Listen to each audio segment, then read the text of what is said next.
What's up? It's your girl Nati back with another video. For today's video, I'm going to be showing you guys how I accomplished these pop smoke braid design.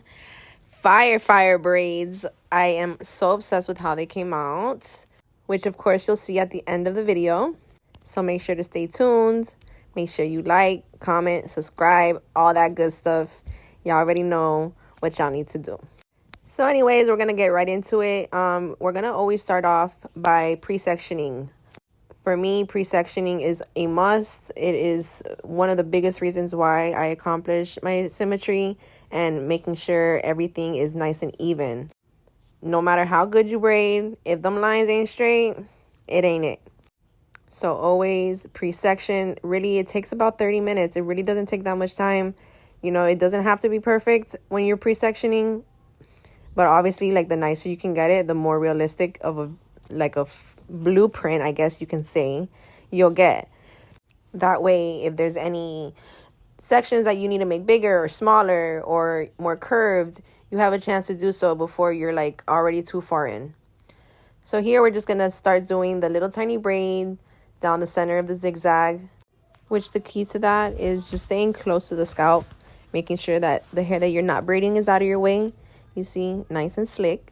And then we'll just continue to do that all the way down the scalp, all the way through the center. I find that the best way to do these little tiny braids would be just like gripping and going, not so much stitching. Like you might want to grab like piece by piece, but for the most part, I don't really stitch it. Like I'll just grab like a chunk at a time, and then I just like braid, and then I'll grab another chunk, keep braiding, grab another chunk, keep braiding. I'm not sure if that makes sense to you guys, but you can kind of see what I'm doing there. I'm just like moving the hair out of the way. I'll grab a section, braid, then grab a little section more, braid, and that'll help me like stay as close to the scalp as possible. Then I just make sure I keep doing the same thing, being consistent all the way through. If you guys want a more detailed video as far as like how I begin my braids and how I feed in my hair, I can definitely do that. Just go ahead and leave me a comment below. But for now, you can get just a general idea of how I do it. I always feed my hair in from the right side. I know the camera makes it look like I'm feeding it in from the left, but I really do always feed it in from my right. I think it gives me, since I'm dominant with my right hand, I just have better grip. But it works either way. You can feed it in from the left side, from the right side. It don't really matter. Just as long as you keep that grip, make sure your hands always stay at the scalp. Don't let your hands slip down the hair, just because it's going to cause the braid to be loose. And apply product as you go. You want to make sure that you have some of that product on your fingertips. Like I always rub it into my fingertips so that I can kind of slick it through the hair as I'm going, just to make sure that hair is blending very well while I tuck it in through the bottom. And you can see here how I use my fingers to comb through the hair, and that's always with product, just like using my fingers as a comb. As you start getting farther along in the braid, now your pieces is going to be turned opposite. You're going to make your pieces thinner, smaller sections of hair, just to make sure that braid goes into that little fine point, giving it a good finish. And then obviously when you dip the hair, it locks the braid. Very important step you can see here is called molding. I always apply product at the comb, and then I comb through the hair. But you see how I use that other hand to also slick? That's going to be crucial. That's going to give you that flatness. It's going to make sure that hair is laid. Another thing you can keep in mind is that when you're stitching, you want to have like the same size stitches throughout the braids.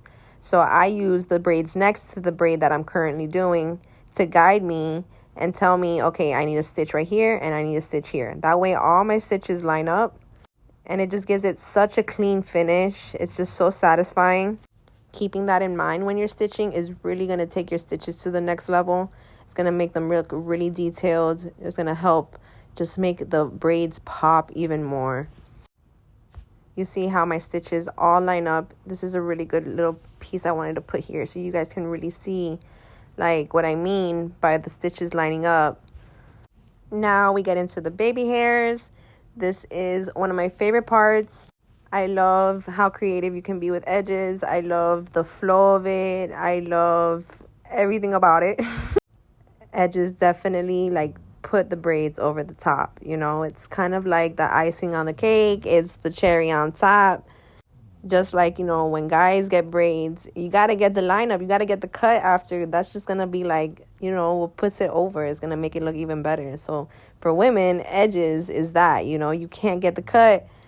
And I mean, you can't get the braids and not get the cut. You know what I'm saying? You gotta put that little final oomph on it. And finally, you gotta put the mousse. You already know that's the most satisfying part of the braids. I don't know what's better, putting mousse or when oil is applied on your scalp after the braids. I think those two parts are just like the reason why I get braided. It just feels so good. And voila, final look. I know you see those stitches. Yes, it came out too fire. You can just see how all the stitches line up. So just make sure you guys comment, like, subscribe, all that good stuff. Show your girl some love. And peace out, y'all.